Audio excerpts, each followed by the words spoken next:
Good morning, everybody. This is Miles Castile reporting live from BBC News today. Today we have an inside edition on GMOs, and we brought in a college-educated professor to talk about it. Sir, would you like to introduce yourself? Hello, my name is Brandon Ho. I'm a scientist from Oxford University.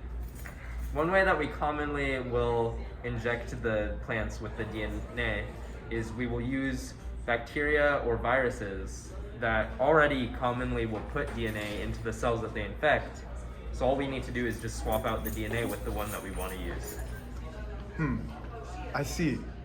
Well, a lot of people tend to think that GMOs are potentially dangerous to humans. Is that true? Well, you see, GMOs are actually very safe.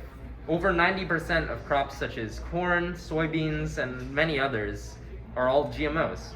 And almost all of the food that our livestock eat are GMO foods. And it's perfectly safe and it doesn't transfer over to whatever eats it. It's good.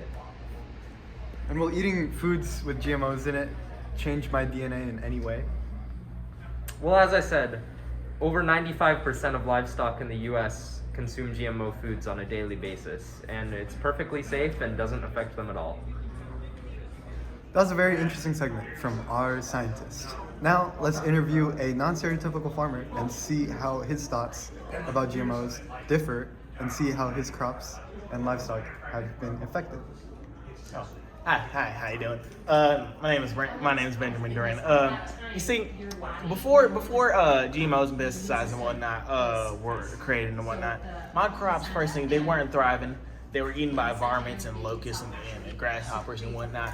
But scientists, these fancy scientists, they figured out ways to add desired genes, such as genes that don't require as much water, as much sunlight, and they were able to add pesticides to the crops, you know what I'm saying?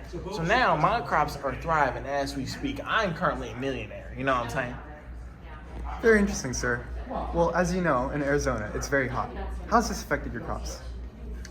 Well, as I said before, my crops are thriving, and the scientists have figured out a way for the corn to create its own shade from genes from other plants, as you can see. And my corn is currently thriving in Arizona, which is amazing. It's even affecting my livestock, you see. Well, this concludes our very special Inside Edition on how GMOs work. This is Miles Castile signing off from BBC News. Moo!